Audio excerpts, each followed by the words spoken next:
முதலமைச்சருடைய வழிகாட்டுதலின்படி மக்கள் நல்வாழ்வுத்துறையில் தொடர்ந்து பல்வேறு புதிய திட்டங்கள் தொடர்ச்சியாக செயல்படுத்தப்பட்டு மக்களின் பயன்பாட்டிற்கு வந்து கொண்டிருக்கிறது. அந்த வகையில் இன்றைக்கு 2 புதிய திட்டங்கள் இந்தியாவில் முதன்முறையாக அரசு மருத்துவமனையில் செயல்பாட்டிற்கு வந்திருக்கிறது. தமிழகத்தை பொறுத்தவரை மாண்புமிகு தமிழ்நாட்டின் முதலமைச்சருடைய வழிகாட்டுதலோடு கடந்த 5 ஆண்டுகளில் அறிவிக்கப்பட்ட சிறப்புக்குரிய திட்டங்கள் மிகப்பெரிய அளவில் கோடிக்கணக்கான மக்கள் பயன்பெற்று வருகிறார்கள். அந்த வகையில் இன்றைக்கு முதலமைச்சரின் சிசு பாதுகாப்பு பெட்டகம் வழங்கும் திட்டம் ஒன்று புதிதாக தொடங்கப்பட்டிருக்கிறது. இந்த சிசு பாதுகாப்பு பெட்டகம் என்பது ஏற்கனவே நிதிநிலை அறிக்கை அறிவிப்பில் இது செயல்படுத்தப்படும் என்று அறிவிக்கப்பட்டது. தமிழகத்தை பொறுத்தவரை ஆண்டுதோறும் ஒரு 8 லட்சம் குழந்தை பிறப்புகள் நிகழ்கின்றது.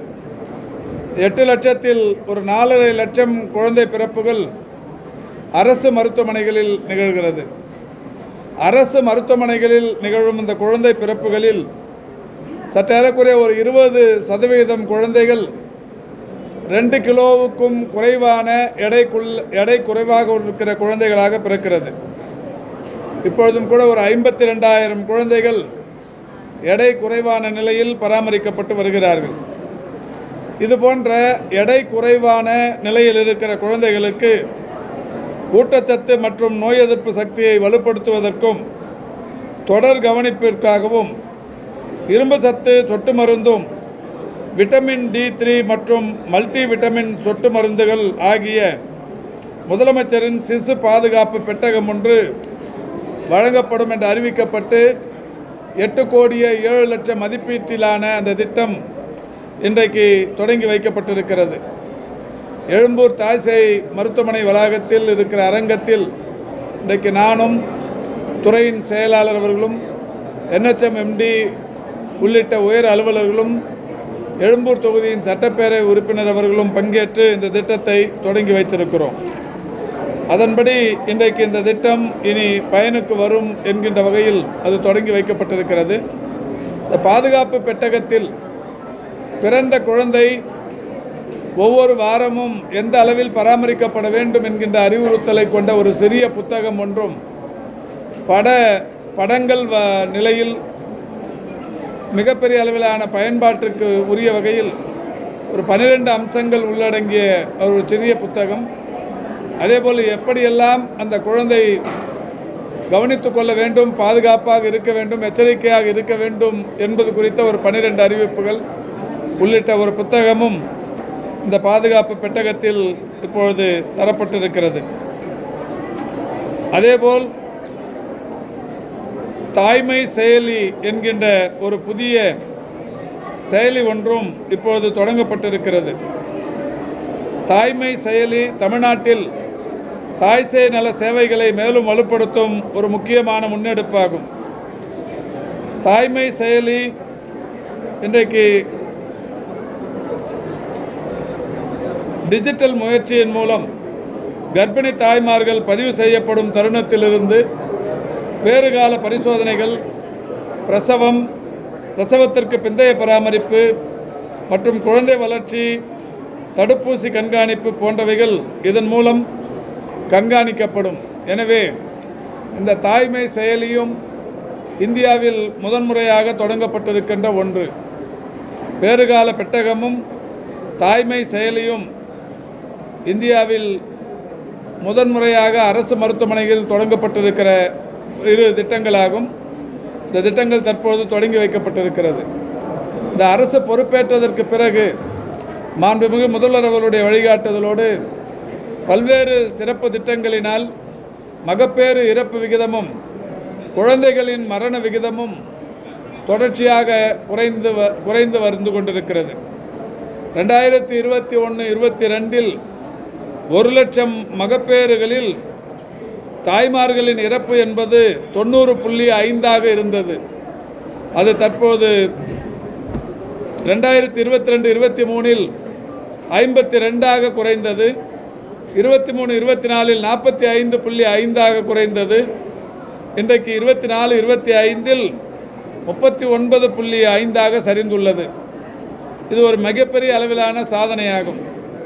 90லிருந்து 39 சரிபாதிக்கும் கீழே மரண விகிதம் குறைக்கப்பட்டிருப்பதற்கு அரசின் நல்வாழ்வுத்துறை எடுத்து வருகிற சீரிய திட்டங்களே காரணமாகும். அதேபோல் குழந்தை மரண விகிதம் IMR என்று சொல்லக்கூடிய குழந்தை மரண விகிதம் 1000 குழந்தைகள் பிறப்புக்கு 2021-22 குழந்தைகள் இறப்பு என்பது 10.4 என்ற அளவில் இருந்தது. அதுவே 2022-23 10.2 குறைந்தது. 2023-24 8.2 அளவுக்கு குறைந்தது. இந்த நடப்பாண்டில் அது 7.7 குறைந்திருக்கிறது. எனவே மகப்பேறு இறப்பு விகிதமும் குழந்தை மரண விகிதமும் வெகுவாக குறைவதற்கு, பூஜ்ய நிலையை எட்டுவதற்கு அரசு பல்வேறு நடவடிக்கைகளை எடுத்து வருகிறது. அந்த வகையில் இந்த குழந்தை மரண விகிதத்தை வெகுவாக குறைப்பதற்குரிய ஒரு சீரிய திட்டம்தான் முதலமைச்சரின் சிசு பாதுகாப்பு பெட்டகம்.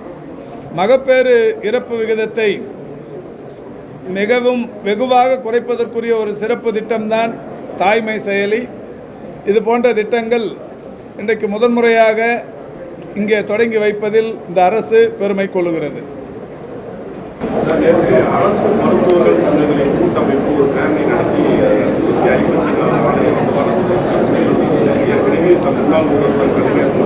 ஏற்கனவே முன்னாள் இல்லை, அரசாணைகள் கைது செய்யப்பட்டிருக்காங்க. அவங்க குற்றச்சாட்டு என்னன்னா, தமிழக சுகாதாரத்துறை செயலாளர், தலைமைச் செயலாளர் எங்களோட கோப்புகளை எடுத்துட்டு போறதில்லை அப்படின்னு. இல்லை, அது காரணம் இல்லை. மருத்துவ பொதுவாக கோரிக்கைகள் உங்களுக்கு இப்போ அரசு ஊழியர்கள் இப்போ கூட இந்த ஓய்வூதிய திட்டத்தில் 13,000 கோடி அளவுக்கு முதல்வர் அவர்கள் செஞ்சுருக்காங்க. ஒரு 22 வருஷத்துக்கு அப்புறமா ஒரு மிகப்பெரிய அளவிலான தீர்வு, இந்தியாவுக்கே வழிகாட்டும் தீர்வு. அரசு ஊழியர்களை இந்த அரசு எந்த அளவுக்கு மதிக்கிறது, அவர்களுடைய தேவைகளை நிறைவேற்றி கொண்டிருக்கிறது என்பதை அனைவருமே நன்றாக அறிவார்கள். இந்த துறையில் கூட ஒரு எல்லா மருத்துவர்களாக இருந்தாலும், மருத்துவம் சார்ந்த பணியாளர்களாக இருந்தாலும் எல்லாருக்குமான தீர்வு உடனுக்குடன் எட்டப்பட்டு பெரிய அளவில் அவர்களுடைய பிரச்சனைகள் தீர்க்கப்பட்டு வருகிறது. இன்றைக்கி கூட மாண்புமிகு தமிழ்நாட்டின் முதலமைச்சர் அவர்கள் 9,801 பணியாளர்களுக்கு TNMSC, MRB, TRB போன்ற அமைப்புகளின் மூலம் பணியாணைகளை தந்தார்கள். அதில் மட்டுமே 3004 பேர் மக்கள் நல்வாழ்வுத்துறையைச் சேர்ந்தவர்கள், குறிப்பாக கிராம சுகாதார செவிலியர்கள். இந்த கிராம சுகாதார செவிலியர்கள் இப்போ இன்றைக்கி பணி நிரப்பியிருக்கிறோன்னா சற்றேறக்குறைய ஒரு 3000 பணியிடங்கள், 2677 பேர் இன்றைக்கி பணியாணைகள் அவர்களுக்கு மட்டுமே தரப்பட்டிருக்கு. இதோட அவங்களுக்கு 0 காலி பணியிடம். இது வரைக்கும் கிராம சுகாதார செவிலியர்கள் காலி பணியிடம் இல்லாத நிலை என்பது எந்த காலத்திலையும் இல்லை. ஒரு 6 மாதத்துக்கு முன்னாடி 2642 பேர் கொடுத்தோம். இப்போ மீதி பேருக்கு இப்போ கொடுத்துருக்குறோம். இது 20-30 வழக்குகள் உச்சநீதிமன்றத்தில், உயர்நீதிமன்றத்தில், மதுரை கிளை மன்றத்தில், இது மாதிரி ஏராளமான வழக்குகள். இதுக்கெல்லாம் தீர்வு கண்டு அரசு இந்த பணியாளர்களுக்கு நல்லது செய்யணும் அப்படிங்கிறதில் இப்போ இதை பண்ணி முடிச்சிருக்கு. இது மாதிரி ஒவ்வொரு துறையிலையும் பண்ணின்னு இருக்கிறோம்.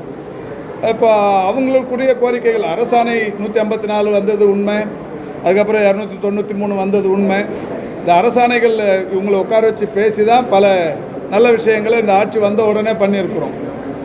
அதில் எல்லாருமே ஓரளவுக்கு நிறைவாக தான் இருக்கிறாங்க. 1-2 இன்னும் நிறைவேற்றணும் அப்படிங்கிற மாதிரியான கோரிக்கை வச்சுருக்காங்க. அதில் பிரதானமாக அவங்க சொல்கிறது, இந்த 3000 ரூபாய் அனைத்து மருத்துவர்களுக்கும் ஒரு அது என்ன அலவன்ஸுங்கிற மாதிரி ஒரு 3000 ரூபா எல்லா மருத்துவர்களுக்கும் கொடுத்தாங்க. அப்போ கொடுக்குறப்ப என்ன சொல்லி கொடுத்தாங்கன்னா, இந்த மலைப்பகுதிகள் கொஞ்சம் கடினமான இடங்களில் பணியாற்றுவர்களுக்கு 3000 ரூபான்னு சொல்லி கொடுத்தாங்க. இப்போ இந்த மருத்துவர்களுடைய கோரிக்கை எல்லாருக்குமா அது தரணுங்கிறது ஒரு ஸ்பெசிஃபை பண்ணி இப்போ மலைப்பகுதிகளில் பழங்குடியினருக்கு சர்வீஸ் பண்ணுற மருத்துவர்களுக்கு கொடுத்த அந்த 3000 ரூபாயை எங்களுக்கும் கொடுன்னு கேட்குறாங்க. முதல்வரிடத்தில் சொல்லியிருக்கிறோம். அதுக்கான இது நடந்துருக்கு. இதுக்கிடையில் தான் அவங்க இந்த கவன ஈர்ப்பு இது நடத்தியிருக்காங்க. அதை நான் தவறுன்னு சொல்லலை. ஆனாலும் அவர்களையும் அழைத்து அந்த அரசு பேசும். இப்போ துறையின் செயலாளர் தான் தொடர்ச்சியாக பேசியிருக்கிறார். இப்போ இந்த அரசு பொறுப்பேற்றதற்கு பிறகு நானே இதுவரை 50-60 முறை ஒவ்வொரு சங்கத்தையும் அழைத்து பேசியிருப்பேன். அது TNGDAவாக இருந்தாலும் சரி, அல்லது இந்த ஃபோக்டா அப்படிங்கிற இந்த அமைப்பாக இருந்தாலும் சரி, ஒவ்வொருத்தரையும் ஒரு 60 தடவைக்கு மேலே பேசியிருப்பேன். இது வரைக்கும் இந்த துறையில் எந்த அமைச்சரும் இத்தனை முறை இந்த சங்கங்களோடு பேசியிருக்க மாட்டாங்க. நிறைய பேசி நிறையவும் பண்ணி நிற்கிறோம். ஒரு சில கோரிக்கைகள் அவங்க கேட்குறாங்க. அதில் இருக்கிற நியாயத்தன்மையை உணர்ந்து அரசு நடவடிக்கை எடுப்பதற்கு முதல்வர் கவனத்துக்கு கொண்டு செல்லும். சார், இன்னைக்கு இந்த மகளிர் உரிமை தொகை இன்னைக்கு வரவு வைக்கப்பட்டிருக்கு அவங்களுடைய வங்கி கணக்கில் அப்படின்னு சொல்லி பல்வேறு விமர்சனங்கள். இல்லை இது விமர்சனமே இல்லைங்க. எல்லாரும் மகிழ்ச்சி. இல்லை உங்களுக்கு தெரியும், ஒட்டுமொத்த மகளிர் சமுதாயமும் மகிழ்ச்சி வெள்ளத்தில் இருக்கிறாங்க. அதாவது இதில் ஆற்றாமை பொறுத்து கொள்ள முடியாதவர்கள் விமர்சனம் பண்ணுவாங்க. அது குறித்து கவலை கொள்ள வேண்டிய அவசியமே இல்லை. என்னென்னா 1,31,00,000 பேருக்கு இன்றைக்கி 1000 ரூபா மகளிர் உரிமை தொகை தரப்பட்டு வருகிறது. இந்த நிலையில் இப்போது அரசுக்கு கிடைத்த ஒரு தகவல், தேர்தல் நடக்கும்போது இந்த தேர்தல் நடக்கிற இந்த 3 மாதம் இருக்குல்ல, அதாவது தேர்தல் நன்னடத்தை விதிமுறைகள் அமுலில் இருக்கிறப்போ இந்த மாதம் 1000 ரூபா கொடுக்கக்கூடாதுன்னு கோர்ட்டுக்கு போகிறதுக்கு ரெடியாக வராங்க.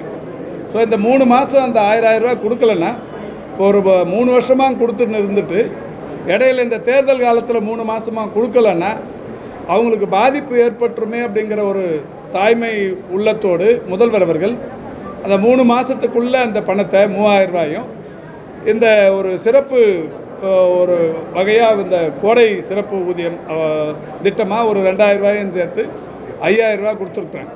இதில் எல்லாருமே சந்தோஷப்படுறாங்க. அது மட்டும் இல்லை, முதல்வர் அறிவித்திருப்பது 2.0 திராவிட மாடல் ஆட்சியின் நீட்சி மே மாதத்துக்கு அப்புறம் தொடரும் போது மாதம் இது 2000 ரூபாயாக உயர்த்தி வழங்கப்படும் என்கின்ற மகிழ்ச்சியான அறிவிப்பையும் வெளியிட்டிருக்கிறார்கள்.